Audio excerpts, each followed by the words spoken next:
Pirkei Avot 2:5, hopefully anyway. Hillel Hazakin, Hillel the elder, used to say, "A brute is not sin-fearing, nor is an ignorant person pious, nor can a timid person learn, nor can an impatient person teach, nor will someone who engages in too much business become wise. In a place where there are no leaders, strive to be a leader." The translation I'm using says man, but an ish, I think it's Aleph Shin in Hebrew. An ish is not just a man. Rabbi Reuben taught that, or teaches that an ish is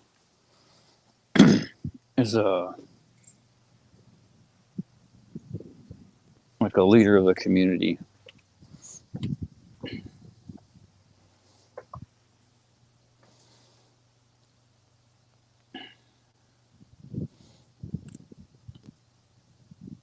You guys are reading the weekly Torah portion.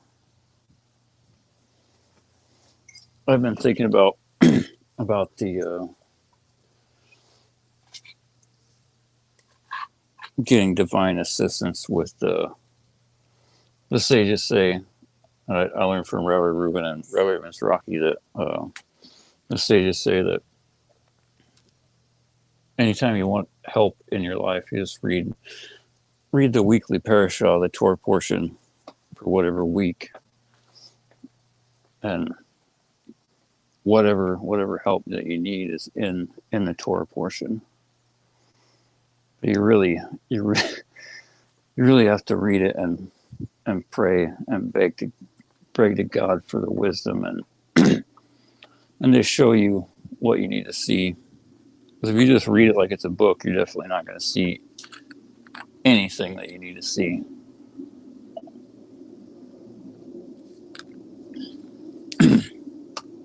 Not in any level. You're just going to see some story. And it probably won't make any sense. It'll be really boring. And you just not stick with it for very long. But if you don't treat it like it's a story, if you treat it like it's the only recipe for how to live and to have anything good now and forever, I mean, take it seriously like it's literally God's words out of, he doesn't have a mouth, but it's just the kind of words that the Torah uses so people can understand. But because it is God's word. So if people treat it like that and they focus and pay attention and just beg for the divine assistance, eventually we will get it. I was thinking, I need to see, or it would be nice. As I was reading the weekly Torah portion on Saturday, I was thinking, it would be nice to, nice and good to find something like that and be able to try to put it into practice or take whatever I need to learn from it.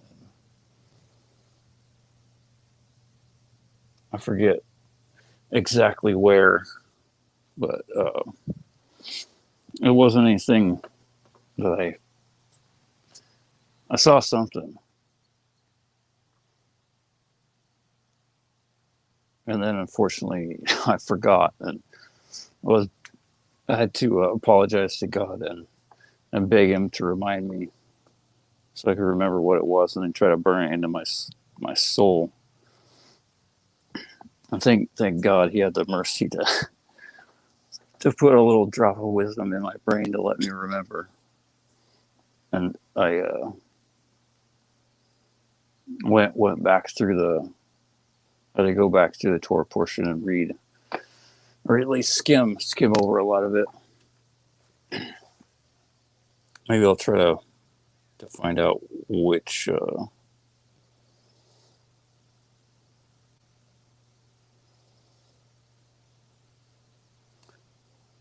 verse exactly it was in.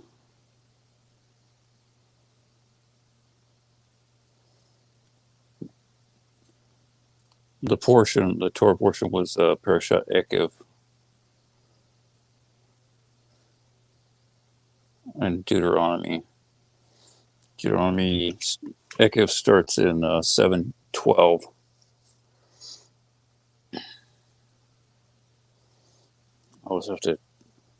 I need to get a physical Torah. Using this website is extremely challenging, but it's a huge resource. But trying to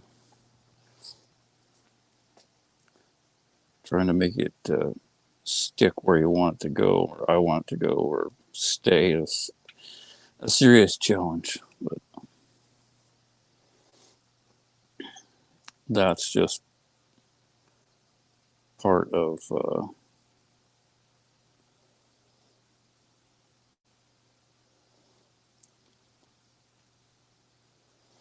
the obstacle to make the reward worth it.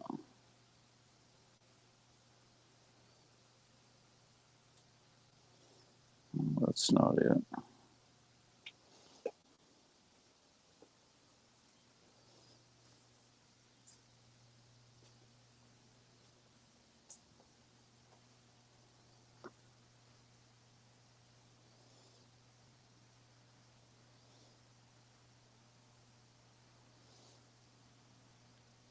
I think it only searches of one chapter at a time.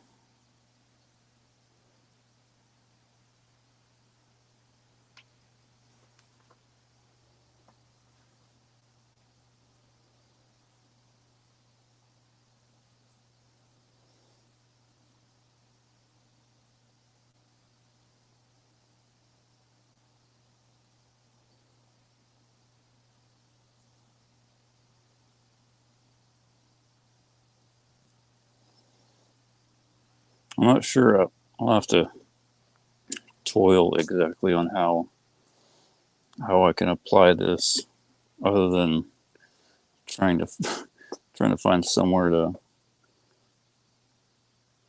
that's not in Egypt to live. Baruch Hashem, thank you. Deuteronomy 11:11. For the land into which you go to possess is not as the land of Mitzrayim, from the land of Egypt, from where you came out, where you sowed your seed and watered it with your foot, like a garden of vegetables, or some translations say like an herb garden. And Rashi says in the commentary on this verse that Egypt was, and there's other commentary that specifically say this, I think in some verse in Genesis where I think it's God, it might even be God talking in the Torah, where he says that, please have mercy on me if I'm incorrect, but there's a verse in the Torah where Egypt, the land of Egypt, and its like rain and fertility is just like vegetation and whatnot is described as in comparison to Gan Eden, the Garden of Eden, like essentially the nicest physical place on earth, as far as like what it looks like, and the plants and animals that grow there, and from people's perception, the land of Eretz Yisrael is like the opposite of that. It doesn't look very lush, and it's kind of dry and rocky and sandy. But in Egypt, the Nile waters everything, but as soon as you get away from the Nile, you have to carry water to everything. And it's, like the verse says, and did water it with thy foot, which means like you had to carry water with your feet, not like actually water's going to come out of your foot to water the ground. Doesn't make any sense. But it's like, people had to get water from a well or from a river and put it in buckets and then carry it on their shoulders and move with their feet to get the water from wherever the water was to wherever their crops were.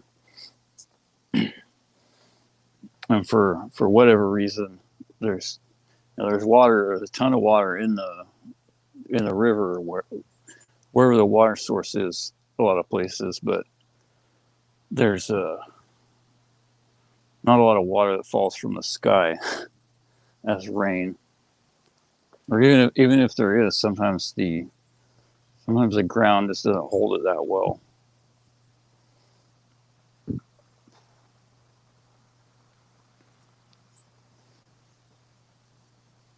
Or maybe it's just the plants in a certain environment, like here, they get used to a certain amount of like cool weather and lots of water, and then when it gets hot and dry, they really don't like it, and everything just turns brown and starts to die without moving a lot of water with your feet.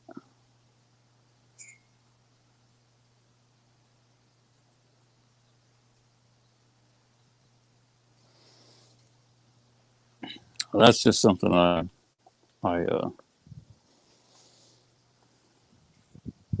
found on Saturday, reading the weekly Torah portion. I know I need to look harder and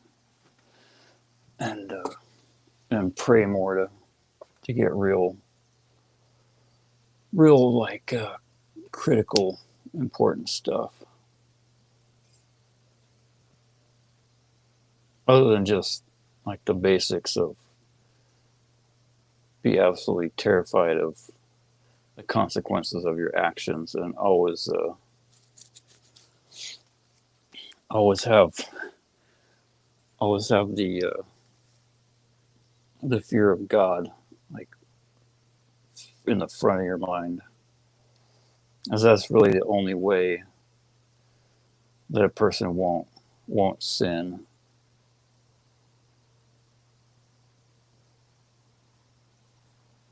One thing that I've been trying to put into practice that has really helped a lot for pushing the filth out of my mind, that Rabbi Reuben taught me and teaches, is that whenever you get any unpleasant or sinful, horrible, disgusting, filthy thought in your head that you don't want in there, the only way to get it out is to think of verses of Torah, and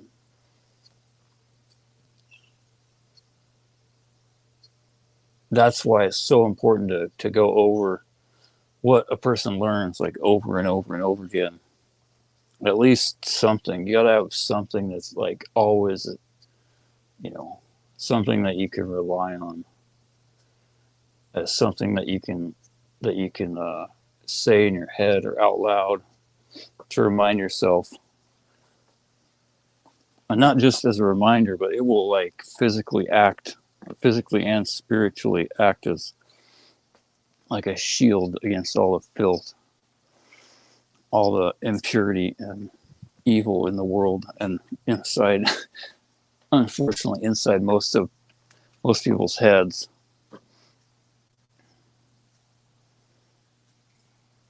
I usually just think about like little like phrases that I hear from Shurim, or lines from Pirkei Avot, like keep in mind well 3 things, and you will not come to the grips of sin. Know what there is above you, an eye that sees, an ear that listens, and a hand that writes down everything in a book. Like, he's watching. So stop thinking about that. And definitely, God forbid, that you would ever actually even move to one fraction of an inch towards doing something. Because if a person doesn't learn, like really learn the Torah that they need to learn, which is, be scared to death. You have to have fear of punishment and being utterly destroyed.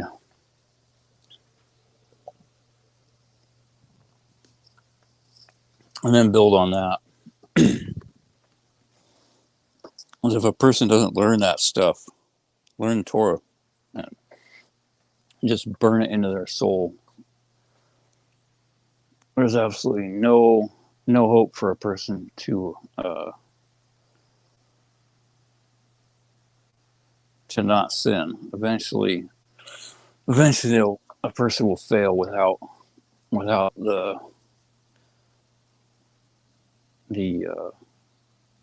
Torah to protect them and to keep them on the path.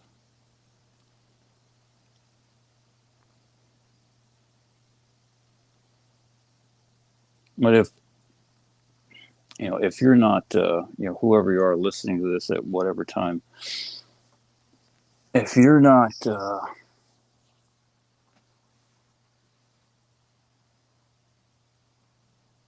fully disconnected from the garbage of life and running towards the Torah, all I can say is it's really in your best interest to do it as soon as you possibly can. Like, disconnect and shut off and stop going and seeing and hearing and whatever, destroying and poisoning your body and your soul at every turn, like most people do, as soon as possible, and with all the strength that you can muster. And if you can't muster that much, pray to God. Just cry your eyes out and beg Him to give you the strength as soon as possible. Because the more garbage that you stuff into your head, the harder it is to fill it with anything good. And the moments where you want to be close to God and have like intent when you pray or say a blessing, or even just function day to day and not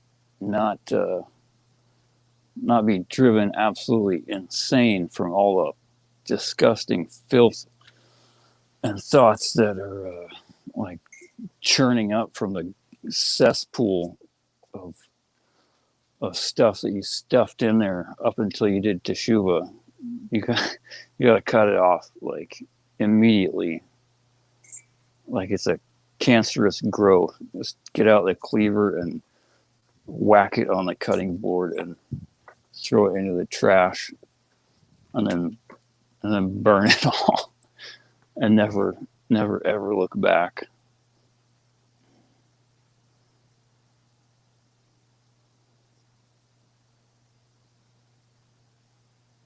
Because that's, there's all kinds of stuff. It would be fun to like think about this or do that or talk about that. And it's, a lot of stuff not a sin in itself, but it will certainly lead you there. Just because it's joking around and it's not taking things seriously. I mean, it's okay to like laugh and have a good time, or tell the occasional joke. But people that are like what the sages calls scoffers and like drunkards and fools, and they're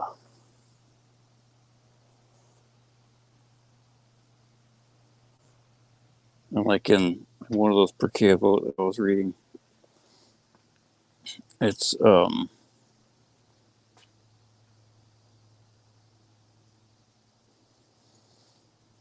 not.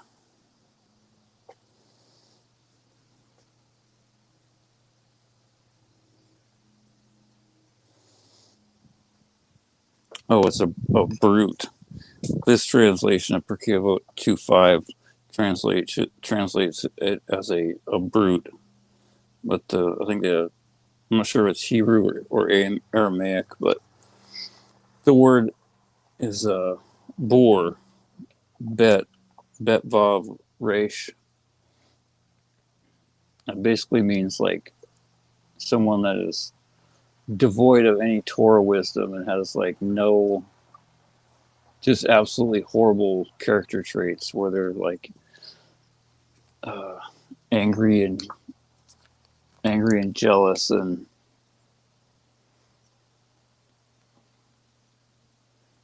every other undesirable human characteristic.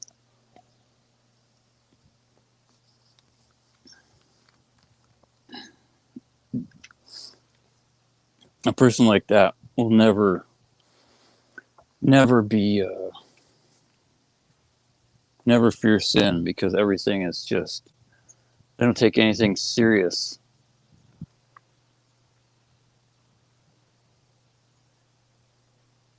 And they're too busy with their own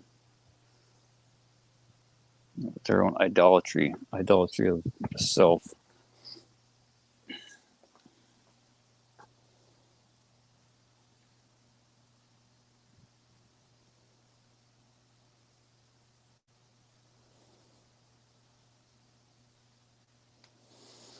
And an ignorant person certainly can't be pious because,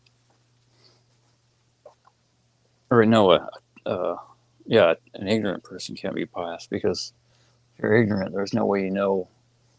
I think it's chassid.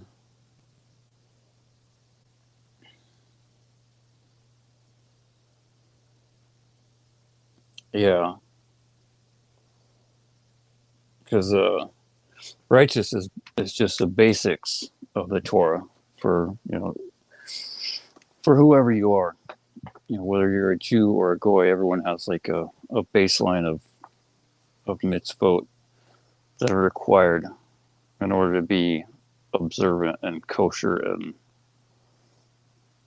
and what God considers and the Torah considers righteous. Pious is a chassid. It's not a guy with like a black jacket and a big hat and a long beard. It could be, but chassid is like they do all the basics, like they're like,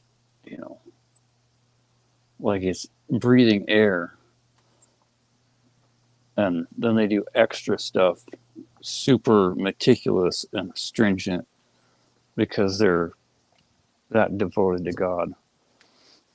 And if a person doesn't know any or at least very much Torah, there's no way they'll be that strict and meticulous with their observance. But another thing that getting to the mountain of evidence that just keeps or has been piled up for thousands of years, pretty much since the beginning of time. But I learned this recently in one of Rabbi Reuben's shirim, that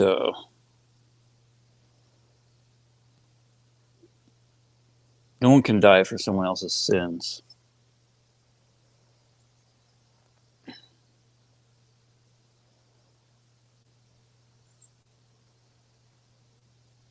I had to do some digging for a reference because I thought I remembered reading that in the Torah portions from a couple months back, or maybe like a month or so ago. I forget exactly how far back it was, but the one I remembered was the Rashi commentary on Leviticus 24:14 was when they would assemble the Bet Din, the court to judge capital offenses for like when there was when Slofhad was violated Shabbat, he gathered wood, and I think the other one was the case of the blasphemer. When they would after the case was like after the judgment was rendered, and the person was to be executed, all the witnesses in the trial that saw the guilty party commit the offense, they were the ones that executed the judgment. Like literally, they were the person that would, like in the case of violating Shabbat, they would stone the person, like they all stoned Slofhad, and I'm not sure I forget what the punishment for blaspheming God's name is, but I think there's four or five different punishments. There's stoning, there's burning, there's decapitation, and there's strangulation. I think those are, maybe missing one. I can't recall though. But for the Goyim, there's only one. It's all decapitation. So we're fortunate in that regard, if you're a Goy.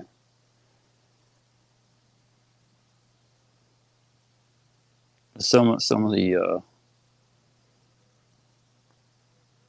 at least that's the way it seems. I'm not sure if that's actually true or not, because some of the suffering that a person goes through in this world, if they at least do teshuvah before they die, some of the suffering that a person might go through, like in the case of a stoning, where person doesn't get crushed and die immediately, it at least goes and is like partial credit for like time served in Gehinnom. I don't know how much that might be, but anyway, the important thing, after the judgment was rendered, all the witnesses would lay their hands on the head of the victim and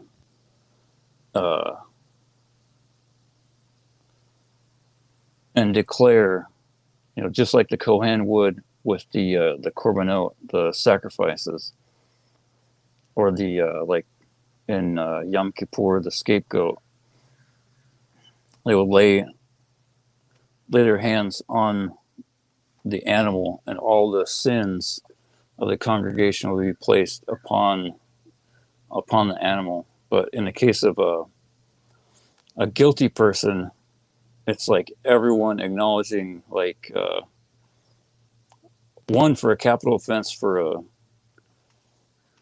I'm not sure if a Jew or if a Goy has to be warned or not, but at least for a Jew, they have to know. So they have to be warned at least once. And if they go, if they go ahead and commit the crime intentionally anyway after the warning, it's fully, their death is fully on their head. And there's no one else to blame. And no one else can take their sin. It literally says, in Leviticus 28 through 20, back and forth, their blood shall be upon them. They shall bear their sin. It says it like at least 3 or 4 times. So that is a permanent law forever in creation.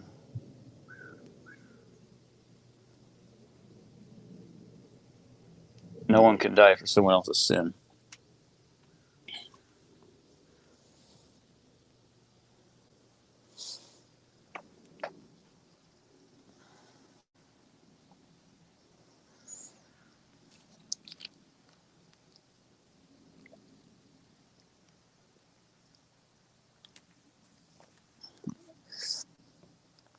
I have no idea if anyone even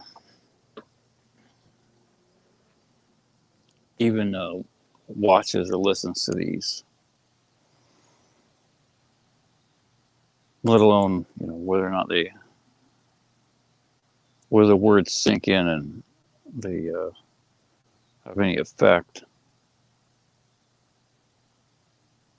especially for those who need to hear them. But that's not my responsibility. My job is to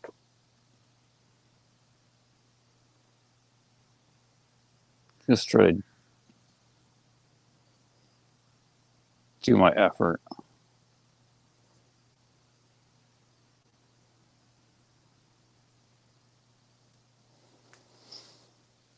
I know I probably don't have very many merits for the things I'm trying to do a lot of the time.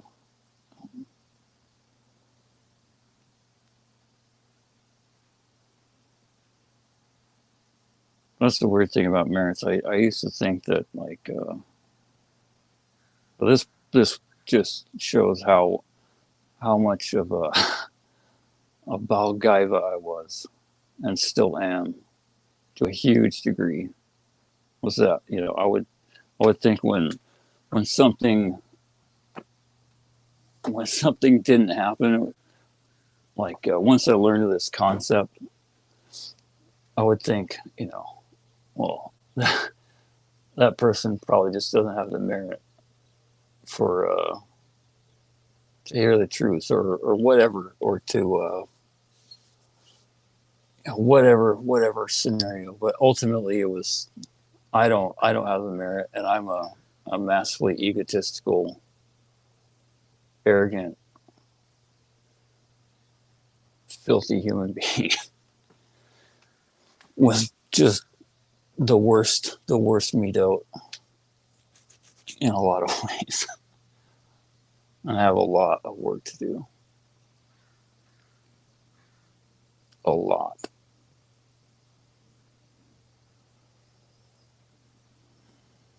A lot. Thankfully now, at least recently, I've started to thank God, acknowledge that it has nothing to do with, at least 99% of the time, it has nothing to do with anyone else's lack of merits. It's all my own lack of merits. But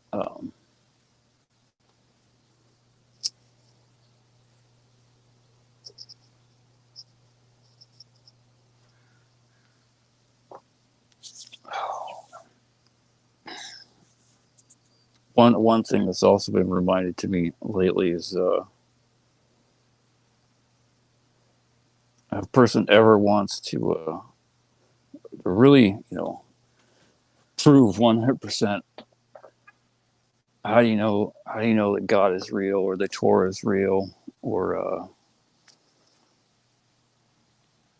any of that?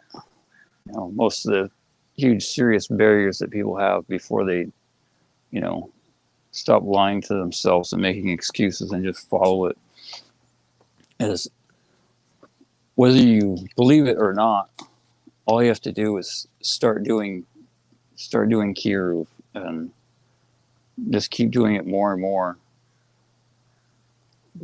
Regardless of whatever you think about it, pick a rabbi that speaks the truth, like Rabbi Reuven, and then just post post clips and quotes and share whatever you can, like links from YouTube videos and websites. And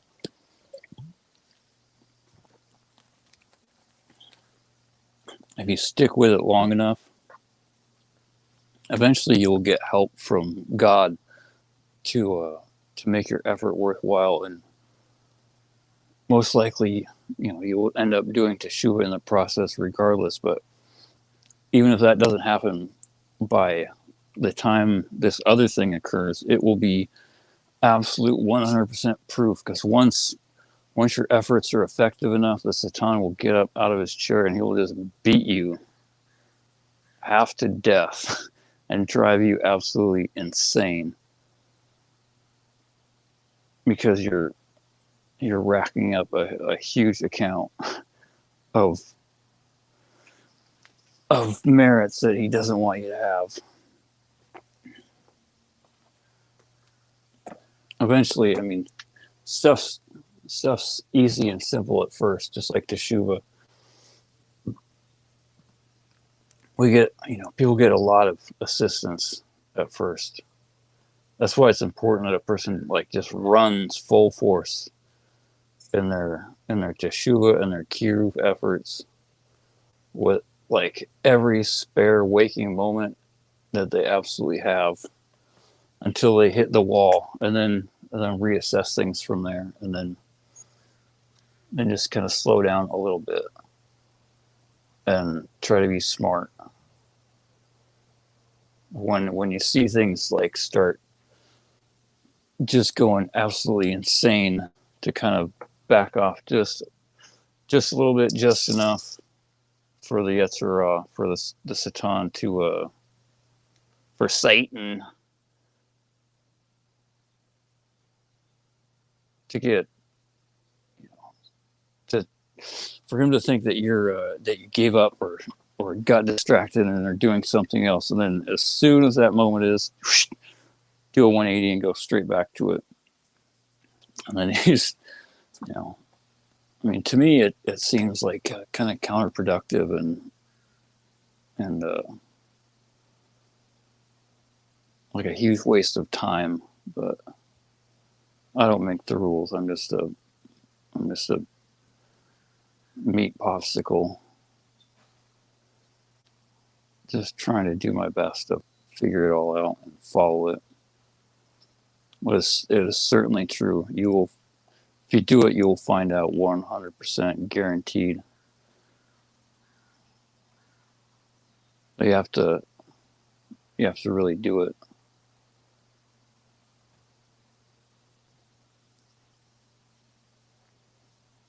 And you can't. Maybe there's certain things that are other prerequisites that would certainly help if you want to actually do some good, to be good and like not waste seed and not speak lashon hara, and not like not disparage the rabbi or rabbis, especially those that speak the truth, that are that you're trying to promote. So if you're doing stuff like that, the Satan's probably like, whatever, it's a wash. I'm just gonna let him do whatever he wants to. But if you at least make some kind of microscopic, minimal effort to not be a disgusting animal,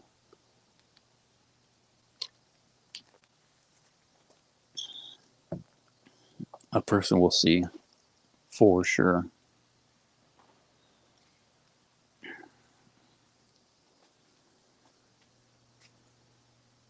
And I'm not sure how many people, like I said, how many people listen to these at all, but since I have to say this,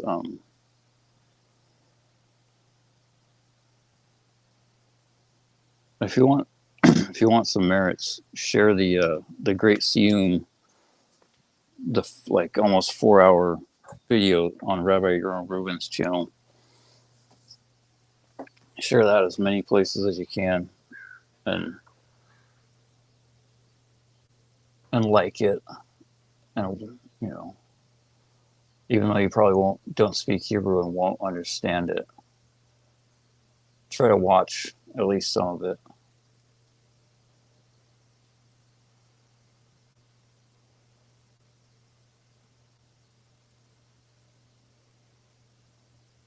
I mean, most people that are going to watch this probably won't have any concept of like what it even is or means or anything like that. But the Siyum, or Siyum in general, in the Torah world, is like a celebration for any time someone completes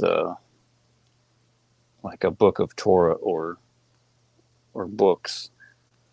And the Great Siyum was held in Jerusalem like a week or two ago, and it was I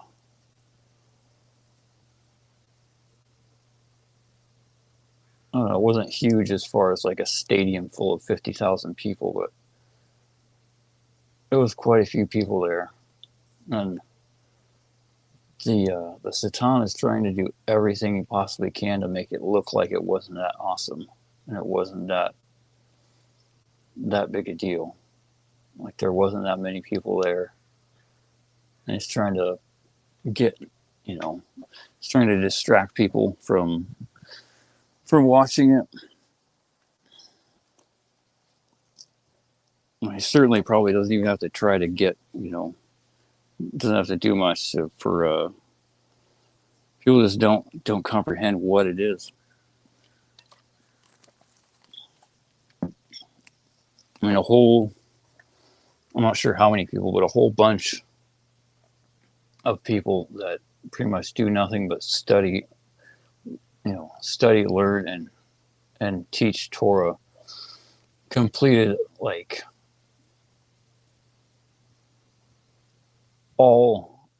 every single one of the major works of Torah, like the entire Talmud, both the Bavli and the Yerushalmi, and the Mishnah, and the Shulchan Aruch, which is like the entire codified book of laws for like everything and how they're all applied, as well as the Zohar and like another book that's like some kind of commentary on the Zohar. I really have no idea what most of these are, other than the like basic understanding that they're massive books, and it's not just like reading like a Stephen King novel. It's like stuff that is literally harder to understand and comprehend, and let alone teach, than rocket science.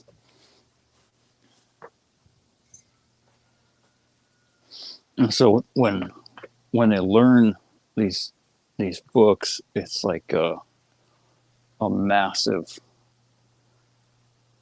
undertaking, like a dedication. Like most of these people learn like 12 to some learn like 18 hours a day, like doing absolutely nothing else other than learning Torah, eating, going to the bathroom, sleeping, and like occasionally saying hi to their families, and then teaching.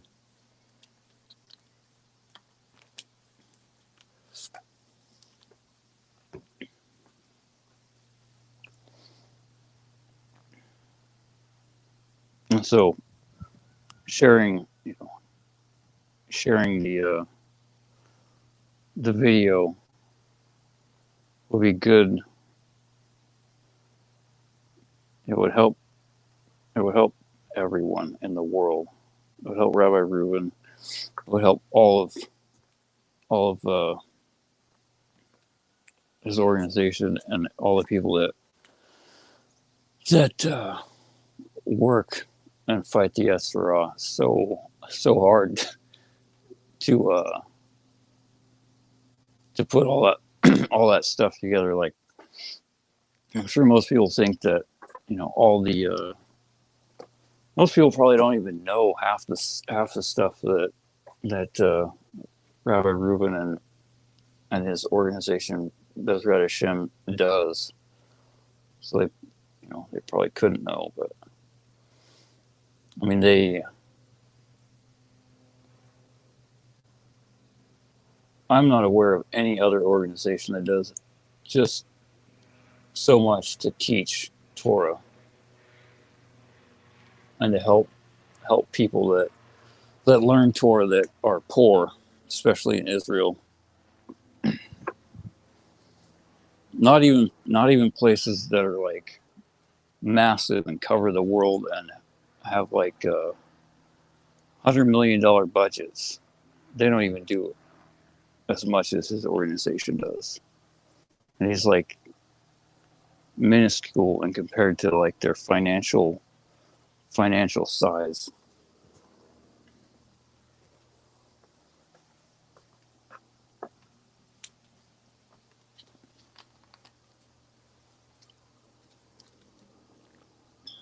But that's the price. That's the price of the truth.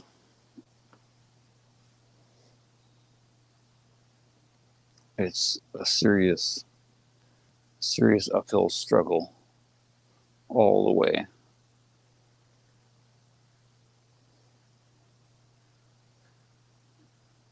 If you're an organization that just throws Hanukkah parties and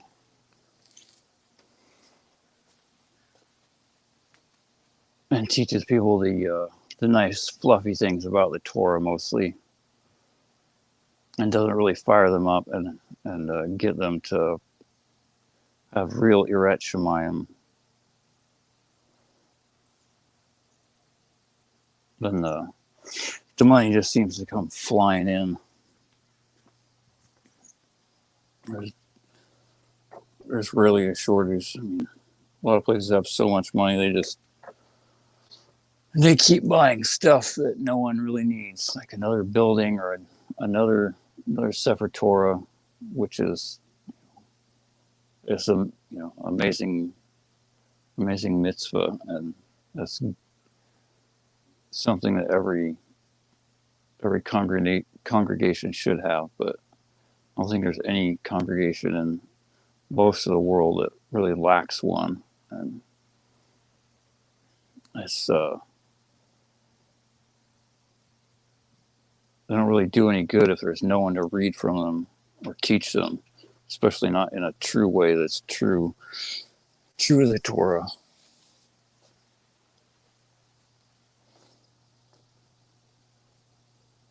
Oh, the other thing that maybe most important and most motivating to get you to do something is sharing that link, for the Great Siyum, as well as anything else, but specifically for that, on the random unknown chance that you may have the merit for someone that is a Jew that speaks Hebrew to see that and get inspired to do teshuvah. It's certainly worth the 30 seconds or minute it would take to go to his channel and copy the link and then post it somewhere.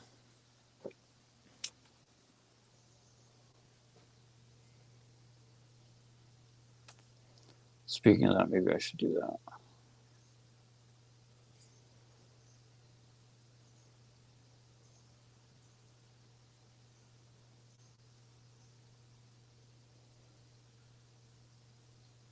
I think from what I've learned, there's a certain amount of merit that a person gets, whether or not anyone does anything out of their actions. Like if your intent is to help people do teshuvah and serve God's will, there's at least some good that will come out of it. At the very least, there will be the opportunity to do the same thing again. The reward for one mitzvah is another mitzvah, and the reward for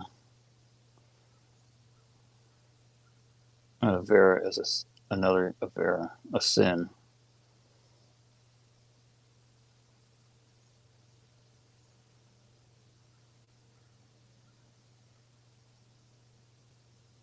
God gives everyone the opportunity and all the assistance that they need to fulfill their desires.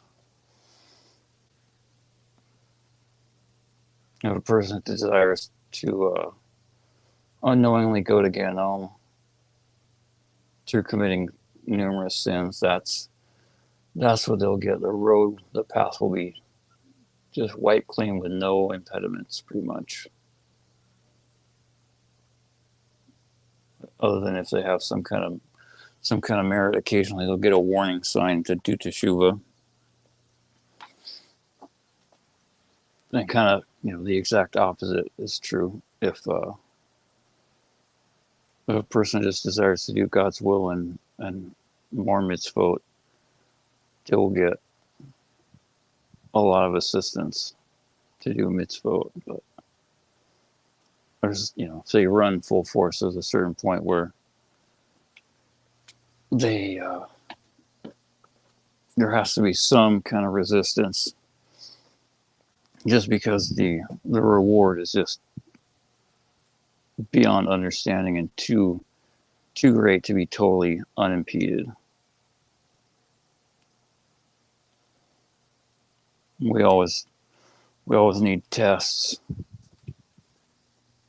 to make sure that we're all doing what we're doing for the right reasons, and to get us closer to God, to just cry our eyes out and scream our lungs out and break down and beg Him for help.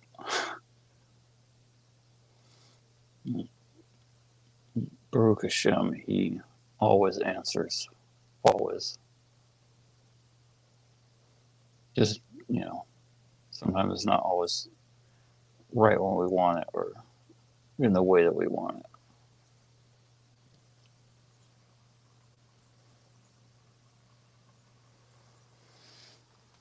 it. May God grant everyone the strength to outsmart and overpower the Yetzer Hara, and to pass all the tests that He places before us.